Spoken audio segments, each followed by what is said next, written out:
Le principe du pont H, c'est d'avoir 4 transistors.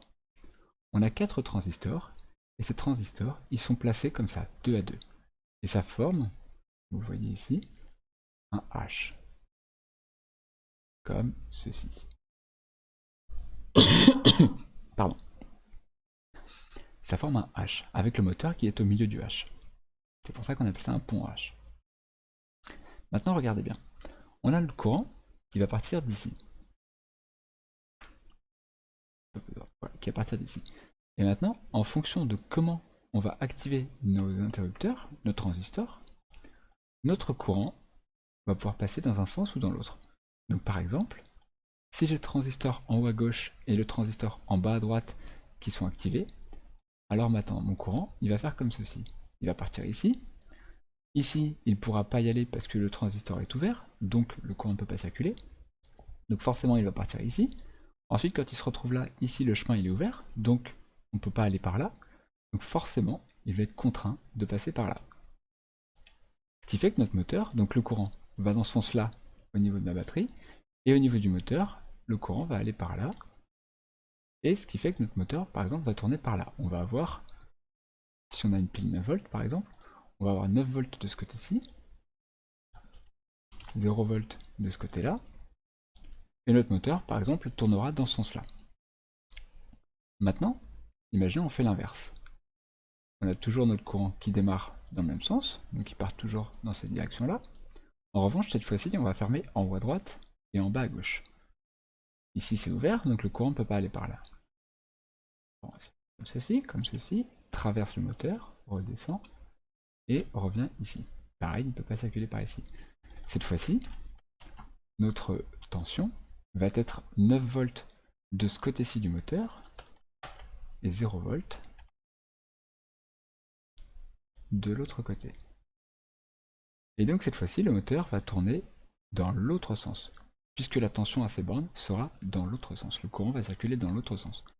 Donc là, on a vu qu'on pouvait faire tourner, grâce à ça, en choisissant les bons transistors, on peut faire tourner notre moteur dans un sens ou dans l'autre.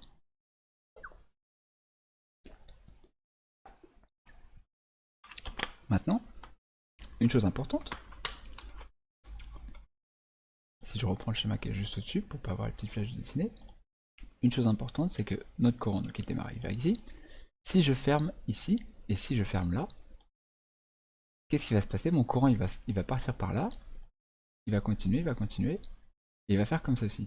Et comme il n'y a aucune résistance à son passage, au passage du courant, dans ces cas-là, on va avoir un court-circuit. C'est-à-dire que le courant va passer sans aucune résistance, donc il va s'élever énormément. Et donc ce qui va se passer, c'est que nos transistors vont chauffer et vont tout simplement cramer. On aura plus, les transistors vont être endommagés et ne vont plus pouvoir fonctionner, puisque le courant qui va passer va être beaucoup trop important. Ou alors ce sont vos fils ici qui vont cramer parce qu'il y aura trop de courant aussi qui passe. Donc en aucun cas, il faudra qu'on ferme en même temps ce transistor-là et ce transistor-là. La même chose avec celui-là et celui-là. En aucun cas, il faut qu'on ferme une branche du H dans son ensemble. Sinon, notre courant va passer et ça fera un court-circuit. Et pareil, si vous fermez celui-là, et par exemple celui-là, on pourrait se dire, ouais, mais le courant, hop, je refais. Celui-là, celui-là, et celui-là. On pourrait se dire, oui, mais le courant, il va faire comme ceci, puis il va partir là, il va traverser le moteur, etc. Mais le courant est feignant. Le courant électrique choisira toujours le chemin le plus court. Or, ici, le chemin le plus court, il est comme ça. Le chemin qui offre le moins de résistance, il est comme ça. Donc le courant partira comme ça, et on aura toujours un court-circuit. Donc toujours être vigilant à bien fermer les bons transistors pour éviter les problèmes. Il y a un dernier cas qui est possible à faire, c'est celui-ci, où on va fermer les transistors qui sont en haut.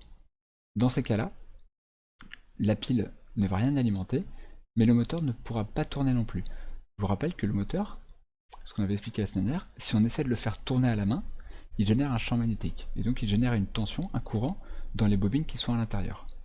D'accord? Donc ce courant qui sont à l'intérieur, le courant va chercher à s'enfuir.